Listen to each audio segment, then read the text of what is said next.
Hello and welcome to Enchantment of Eternity's review for Mr. Robot Season 4 Episode 8, Request Timeout. This video is part of a series of videos where I review episodes of Mr. Robot, so I'll have to start with a spoiler warning for Mr. Robot up to Season 4 Episode 8. If you haven't seen up to this point, you will not want to watch this video, otherwise some things will be spoiled for you. So, I love this episode. This episode was so intense, so amazing, so emotionally effective on so many different levels. So let me just jump into this. I'll start with the Elliot storyline. So it's interesting we get that little flashback. It wasn't quite as groundbreaking and powerful as I was hoping it would be when I first saw it, but it was interesting. It was good. It served the purpose of the story, because it called in the previous one. They showed how Angela. I think it was all the way back in season 1. Angela was talking about how she and Elliot used to run away to this museum or place, and it showed them actually doing it in the flashback, and it showed that Elliot was hiding something there. And of course, later in the episode, we see what it is the key to his room, that his father's key. So it shows that he was fighting back. So it was also been hinted at that Mr. Robot, or another personality, but at the moment, let's just go with Mr. Robot, had appeared all the way back then, and so it's possible that could have been Mr. Robot, although we did see young Elliot talking to someone, so it was like he was talking to Mr. Robot, but it's obvious that Elliot himself does not retain these memories because he had no idea the key was there. So, I mean, if you recall back in season 1, he didn't remember what his father looked like. He didn't remember that Darlene was his sister, so obviously his memory is not reliable. So it's easy to say that this is Elliot as a kid, but he didn't remember doing these events as an adult. But as I said, you do see him talking to someone. So it shows that Mr. Robot, or someone else, but we'll go with Mr. Robot for now, was around all the way back then, which is pretty interesting. So anyway, we then go to where we see Fernando Vera's dead. Hooray. And we see that they're in a pickle. They need to get out of the place. Now, I did a live stream with my brother and Darren from D's Reviews just a few days ago, and I talked about how I didn't want to see Vera's goons, Peanuts and Javi, I think their names are. I didn't want to see them ever again. I was hoping they weren't going to be on the show, and I was saying maybe they're not. And my brother and Darren were insistent that they were going to be in the show, and they were correct. They were in the show, but I don't mind, because they weren't in the show for very long. They did appear, but just enough to be a menacing presence, because it was a motivation for Elliot and Krista to get the hell out of there before they were caught, because obviously they would kill them, and so they did manage to escape. So it raised tension, and then once they found Vera's dead, they were like, oh, just take his wallet and run. So they're not even trying to chase after Elliot and Krista. So I am supremely confident that we will never see these characters again. I hope I am not vastly disappointed if we do see them again, but I think we're done with this whole Vera thing, which, please. Anyway, so I was fine with it, to sum up. I didn't mind their appearance because it was short and sweet and implied that they're gone, which is what I want. Anyway, so I love Krista, and I was saying how Krista and Elliot's relationship is something I thought was one of the highlights of the show. It was one of my favorite moments in season 2 and season 3 in particular, and how, especially when she started to crack the whole Mr. Robot personality thing. So I was hoping to see more of them together, so I was a bit disappointed when they parted ways at the police station. But maybe she'll appear again, because she promised that she'll see him tomorrow, but that the season is going at a very slow pace, so tomorrow could be after the season's finished, or 4 episodes from now, or maybe something happens in between then that they never actually get to see each other again.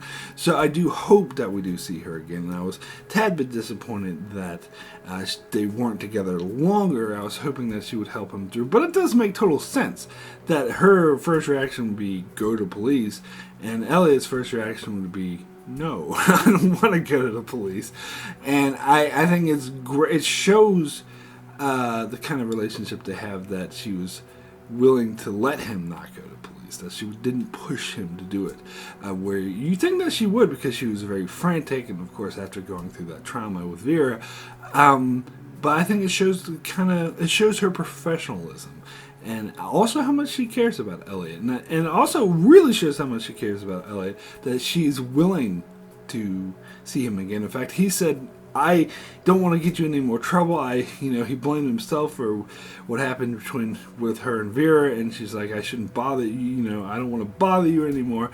But she is so insistent, because it shows it's not only her professionalism, but it's also her caring side, because you can see how distraught he is and how basically destroyed he is at this very traumatic memories resurfacing all of a sudden in a very abrupt manner. And I think she's forget, because at the start of the season she wanted nothing to do with him, she was afraid of him, but now I think going through that experience, she's totally different. So I really do hope we get more follow-up on that. And then Elliot's rest of the journey in the episode, of course, was him following the kid. Now I'm still thinking that, I don't know, everyone disagreed with me, and for good reason, that maybe the kid, the young Elliot, is this mysterious personality, third personality. But in this episode 2, it was the kid who was talking about,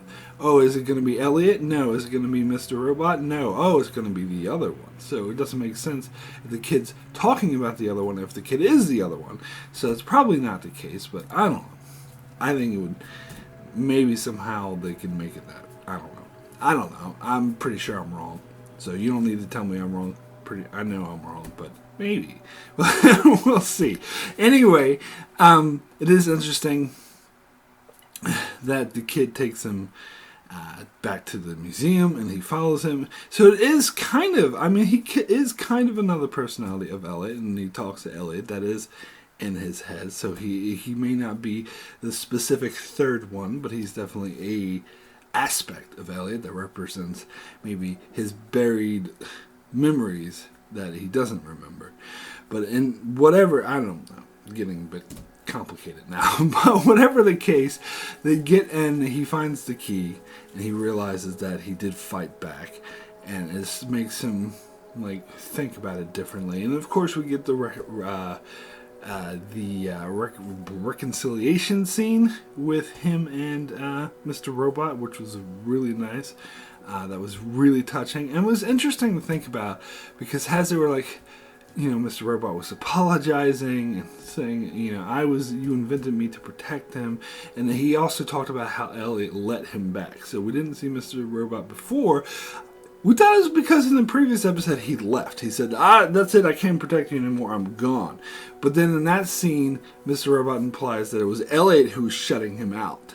And then Elliot decided to let him back in after the revelation with the key, and that Elliot was actually trying to fight back in the only way he could. And that's something else Krista said to him earlier, that you're only a kid, so you can't blame yourself. There's really, he had all the power. He was your father who was supposed to protect you. It also makes perfect sense why Mr. Robot takes the image of his father, because he is basically the father that Elliot wanted or deserved, not the one that he had. So this is all very powerful, very touching stuff. That scene was absolutely amazing. When he sort of accepts Mr. Robot, and because you're thinking the whole time when they're hugging and everything, that this is actually, he's talking to himself. This is actually an aspect of his personality, and it's actually beginning the healing process. So I do wonder if Elliot's going to get to a place where he doesn't need Mr. Robot. But Sure, that's way down the line, maybe even years down the line, and the season's supposed to only last a couple days. So definitely not before the show's over, because we need Christian Slater, for one thing. But anyway, it's interesting that he's like, I don't even want to do this heist or the hack anymore. I'm taking on the Dark Army. He had this whole plan, and he was just all distraught and destroyed. But it seems like Mr. Robot, his reconciliation with Mr. Robot sort of is going to give him strength going forward. I'm very curious because we saw in the preview of the next episode, spoiler warning if you consider that spoilers, but that's a bit ridiculous, I think. But anyway, we saw in the preview of the next episode that he and Darlene are together. So I am curious to if he's actually going to tell Darlene this. My guess would be no. And I think it's story-wise for this show, and also in the universe, it makes sense as well, because they are desperate to get this heist done, and during the time crunch, and they had to do all the stressful things. So it seems like Elliot actually telling Darlene about this being an unnecessary distraction at this moment, that he's going to wait for a better time when they're not so time crunch and intense in order to do it. But it's interesting. I do also wonder if they're going to tell each other, because they've both been through traumatic experiences, withstanding the revelation that Elliot just had. He was held hostage, and his therapist, someone he cares about, was held hostage by gangsters, and they were threatened at gunpoint, and he went through this whole ordeal, not to mention. And then Darlene had her own ordeal where she was, held captive at gunpoint and also had to go through traumatic experience. So I think it would make sense if they kind of just not tell each other that, although it would kind of annoy me. I think it makes sense for the characters. It would probably make sense for the story. So that's what I think they're probably going to go with in the next episode. But we'll have to see. But anyway, that was really good stuff. But let me now get to the Darlene and Dom storyline, which I think this was even better. This is what I absolutely loved. This, I think, is maybe one of the best episodes of the season, if not the best so far.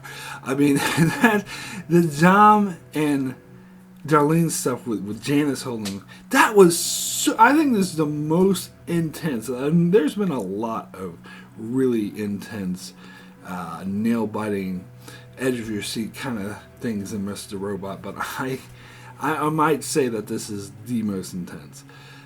Maybe I'm just saying that because I just watched the episode, but it is really coming off that way. It was, and then the way, I mean, alright, so I talked about Janice before, how I wasn't kind of sure about her. I kind of prefer Irving, and I'm sticking with that. I do prefer Irving, but she was damn good in this episode. In some episodes previous, she was really intense as well. And the way she did the menacing act so perfectly, the way she was like, and especially when like Darlene was calling her crazy, and she's like, well, actually, I got examined by all these psychologists, and they said I'm perfectly normal. and it's the right amount of bizarre to, I mean, it falls in line perfectly with the Dark Army, because White Rose and all them are always been really kind of bizarre. And so she's like kind of the right amount of bizarre. And of course she was extremely menacing. The way she was just like, the way she nonchalant, like did everything, how she was like nonchalantly just stabbed Dom in the lungs, and Dom's like suffocating, dying. She was just like, she's dying on the floor, gasping for air, and Janice is being very nonchalant. Oh, well, you can save her, blah, blah, blah. I mean, all that stuff was amazing. It was so intense, like super intense. And so, of course, Darlene, she doesn't want to give in at first, and Dom's telling her not to, but then Janice plays her trump card, and that is that they have, that Janice, the Dark Army, have Dom's family. Now, we get that scene. That scene was amazing, where the Dark Army storms into Dom's house, because I love how they start with just a normal Christmas day with these, the kids sitting around playing games, and he gets upset and he acts like like kids do when they get upset, and he says a bad word and he gets chastised and he has to go in timeout or whatever. I love how they have that set up. They're really established this is just a normal Christmas.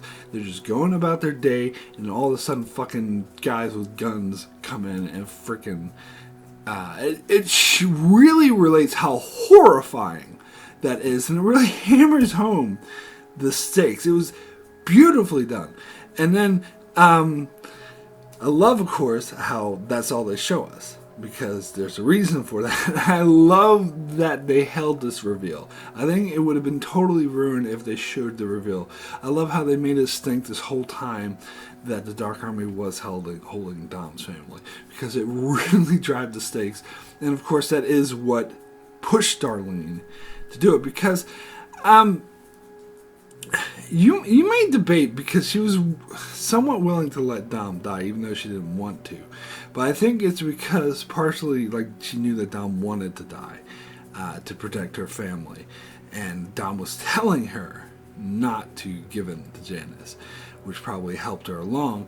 But when Janice threatened Dom's family, Dom was no longer telling Darlene not to do it, and I think that even raised the stakes even more, that these are innocent children, because Dom is an FBI agent, even though she shouldn't die, or wouldn't want to die, and Darlene would want to stop it. She's sort of trained, but it's a hazard, and plus, as I said, Dom kind of wanted to die to save her family, but when she was putting innocent children and innocent people who had nothing to do with anything at risk, that pushed Darlene over the edge, and she was like, okay, I'll tell you what you want. And I honestly believe, because after that, she, as far as Darlene knew, she was giving up Elliot.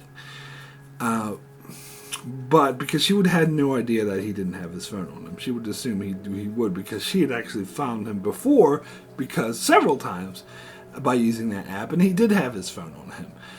So it's interesting that after they found Elliot wasn't there, they went to the crime scene and Vera was dead, and there's some dead body here, but Elliot's not here. And after that, Darlene knew about the all safe house. She didn't mention it, so she could, which is really interesting. And she was playing dumb, saying, I would have no idea where he is. And maybe she really did believe that, but she could have mentioned the all safe, because they've been using that for headquarters for meetup, and so she could have mentioned that as a possible destination. So it's interesting. I don't think she forgot. I think she was purposely holding back. So it's interesting to think about why. Because as far as she knew about the phone, she knew, as far as she was concerned, that was giving up Elliot. Elliot would be where his phone is. So she gave him up. But after it wasn't there, she changed her mind and wouldn't give him up. Maybe she, after giving up the phone, whatever, she felt guilty about giving him up.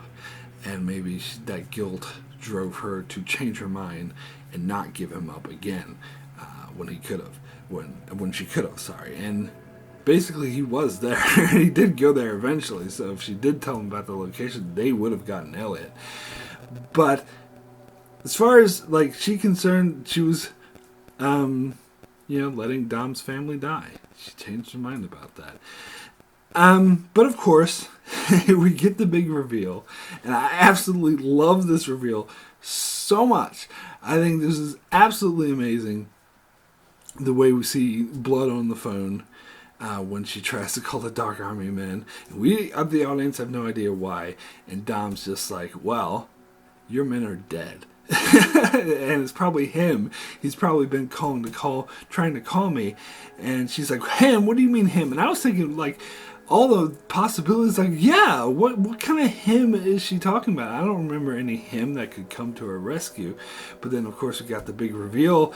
There was this Irish gangster guy we saw in previous episodes. Now, I really want to go back and watch those previous episodes because it does make me wonder how she was able to recruit his help without the Dark Army knowing. I mean, the Dark Army knew that she was masturbating to videos of Darlene, so they're obviously monitoring her. So how could they know so much about her and what she's doing and monitoring her and not know that she was recruiting this gangster guy to go and save her family in the case of an emergency?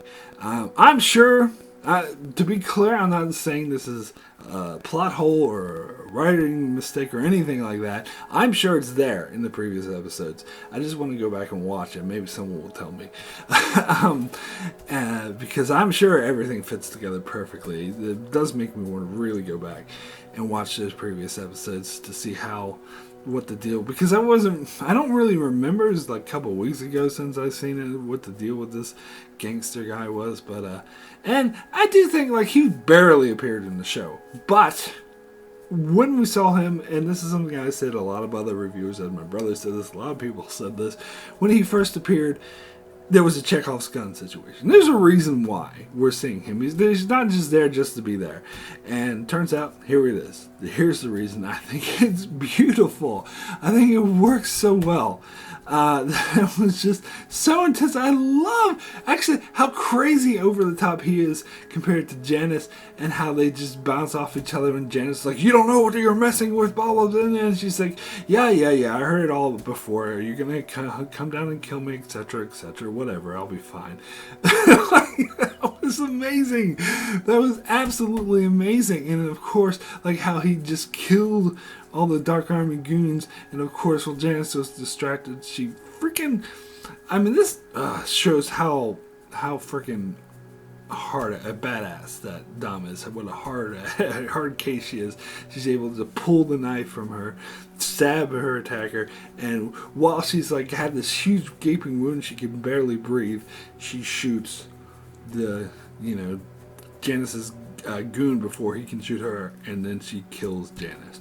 Now I do buy this because she's a trained FBI agent, although it does seem a bit much. I buy it. I do, and because she knows, not only is she trained, but she knows all this is at stake. Now I have a few questions about this reveal. And again, these are not like criticisms or nitpicks, just questions that I have. That I'm sure is there in the source material. It's just been a while since I've seen the previous episodes. But my question, or not even in this episode, but my question is why Dom, why she didn't like try to play this card earlier. Like, why was she was generally afraid when Janice threatened her family, but why would she be afraid if she knew that this Irish gangster guy was coming to save them? But there are several answers to this. The most likely answer is it's not a sure thing. Like, she might have had this backup plan with this Irish gangster, but she maybe A, wasn't sure that he would actually follow through, and B, wasn't sure if he would actually be successful in rescuing her family. So maybe that's why she was still afraid that. And I think it does seem like she was going on the assumption that the Dark Army did have her family. And it wasn't until Janice couldn't get a hold of her men that she knew that her backup plan had worked. So I think she was assuming that it didn't work, just because there were so many factors that could have gone wrong. But once she sort of got confirmation that it did work, that's when she sort of had this, the badass attitude. Because also, like, she couldn't really tell Darlene, oh, don't give in, don't worry about my family, they're fine, because that would show her hand, obviously. So that also could explain why she was going along with, oh no, my family are in danger, when she kind of knew there's a strong possibility that they're not, because she had that backup plan. And I love the reveal of the backup plan. I think that was amazing, absolutely amazing. Like, this whole storyline was perfection. It was so good. So I don't mind that Janice is dead. She was a good villain, particularly in this episode. She was a really good villain, really like menacing foil. But I'm not sad that we're not going to get more of her. If she served her purpose in the story, she served her purpose in the story. I don't think it was too short or whatever. I think she was menacing for the first half of the season, for these first 8 episodes, and that's what she needed to be. And obviously now they need to move beyond that, and I'm fine. I'm perfectly fine with that. To see what happens. And I love the fact that the Dark Army were outsmarted. And I do think it's implied that Dom's family is completely safe now. I love that gangster's guy attitude. Yeah, etc., etc. Absolutely amazing. Absolutely amazing. Now, this does bring up some questions going forward for me, because we're at episode 8, and the next episode's episode 9, and it seems like everything's coming to a head. If you see the previews, again, spoilers for the previews, but if you've seen the previews, it shows that the Deus group is meeting, and you see White Rose looking all smug and saying, blah, blah, blah, blah. So it seems like everything's going to head, and we have all these characters that died. Angela's dead, Tyrell's dead, and then Janice is now dead. Not that she was an important character for the show, but she was an important character for the season. And it seems like Dom, she's going to have to go to the hospital. She's kind of out of commission now, too. So it seems like they're whittling everything down to this final confrontation. So what I'm getting at here is, if I didn't know any better, I would think that next week's episode was the final episode of the season, or maybe even the penultimate episode of the season, because it seems like the story is building to that. But we have 5 episodes left, because there's going to be 13 episodes in the season. We know this. And to be perfectly clear, this excites me. This makes me very happy. It makes me very much hopeful of this ending, because what I really want to see is that the last set of episodes go in a direction nobody expects. That it completely, this whole storyline with Elliot getting White Rose is not going to be the final thing of the season. That it's going to come to a conclusion or fruition in either the next episode or the episode after, my guess, of course. And then after, or my hope, actually. And then after that, the other 3 episodes will be about something totally different that will spring through this meeting. And the show's going to go in a completely different direction than anyone can foresee. And I personally still hope that has something to do with White Rose's project. And so what I hope, what I think, my theory, and what I hope is that either in the next episode or the episode after, we find out what this project is. And whatever it is going to determine this wacky new direction that the last 3 episodes that no one can predict will go in. That's my hope. I could be completely wrong about this. Of course, maybe they do stretch this out for 5 episodes and we don't get the revelation of the project or the third personality until the final episode. But I hope not. I hope we get it several episodes before the final. And then we get the last several episodes deal with the fallout of that, the aftermath of that, and these new avenues of storytelling that this revelation opens up. That's my hope, but we'll have to see. Anyway, my rating for Request Timeout out of 10, you know what? I think I'm going to give this a 10. I was thinking beforehand that I was going to give this a 9, that it was going to be very close to a 10, but the more I talk about it, the more I think about how beautifully constructed this, how intense, how this is one of the most super intense episodes, and just how emotionally powerful it was. I'm giving this a 10. 10 out of 10. The best. I thought I was so thrilled by this episode. This is one of the most satisfying, most intense, edge-of-the-seat, suspenseful experiences I've had in a while watching any TV or movie or anything. And it not only was, the Dom and Darlene storyline so, not just suspenseful, but satisfying, and like in ways I did not see coming, in ways that were true to the characters, and also like explored the whole Dom and Darlene relationship. So it makes it clear that there is something there. So that's something I also hope that is explored in future episodes. It was so true to the characters. It was so true to the world they set up in Mr. Robot.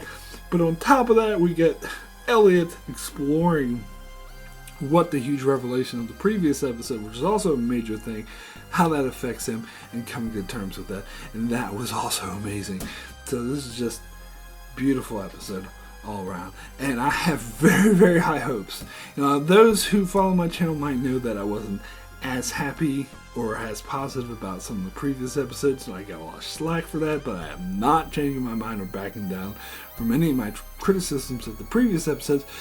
But I have really high hopes that the rest of the season is also going to be this amazing. And going forward, Vera's dead now, and that is just going to be this high, super intense quality. So I am very much anticipating, very hopeful that the ending of the show is going to be amazing. Anyway, that is it for my review of Request Timeout. I'll be back again next week to cover the next episode of Mr. Robot, so be sure to check that out. Also, check out my channel as I cover many other things like Star Trek, Lost, The Expanse, and more, so be sure to subscribe so you can keep up with all of that. Thanks a lot for watching.